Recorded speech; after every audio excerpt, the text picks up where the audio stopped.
শ্রী শ্রী ঠাকুর মা স্বামীজিকে প্রণাম জানিয়ে আজকের পাঠ শুরু করছি।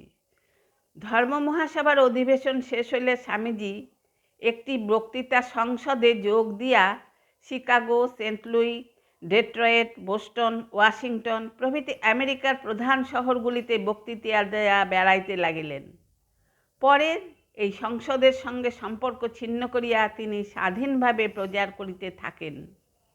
স্বামীজি আমেরিকায় আধ্যাত্মিকতার উচ্চ তত্ত্বগুলি প্রচার করিতে লাগিলেন, কারণ তিনি দেখিলেন মানুষের দৈহিক সুখ সুবিধার আয়োজন ও বুদ্ধিবৃত্তির উৎকর্ষ সাধনের জন্য যাহা প্রয়োজন, আমেরিকায় তাহার অভাব নাই।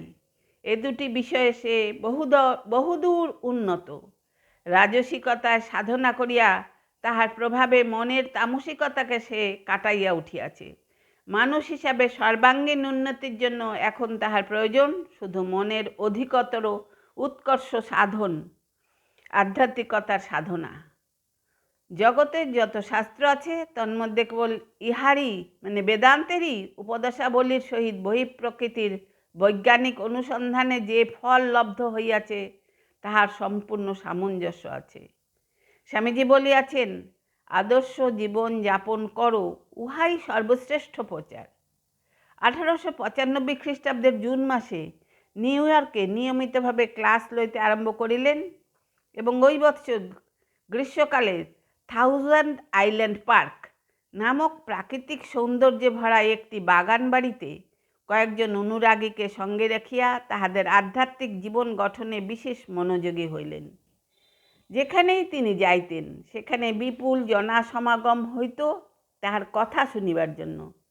ভারতীয় সংস্কৃতি ও ধর্মের কথা, বিশেষ করিয়া বেদান্তের সর্বজনীন জ্ঞানের কথা বলিয়া বেড়াইতেন তিনি। শিক্ষিত চিন্তাশীল আমেরিকাবাসীরা দলে দলে তাহার অনুরাগী হইয়া উঠিতে লাগিল। অনেকে তাহার শিষ্যত্বও গ্রহণ করিল। এই সময় স্বামীজির সঙ্গে যাহারা ছিলেন তাহাদের একজন মিস S.E.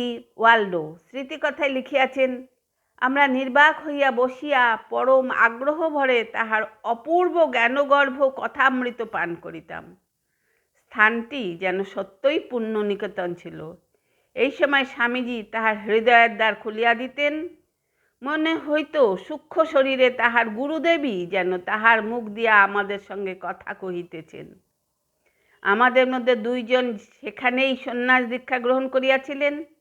দ্বিতীয় ব্যক্তির সন্ন্যাসের সময় স্বামীজি আমাদের 5 জনকে ব্রহ্মচর্য ব্রতে দীক্ষিত করেন। আজ এখানেই শেষ করছি। আপনারা সবাই আমার নমস্কার জানবেন, ভালো থাকবেন, সুস্থ থাকবেন।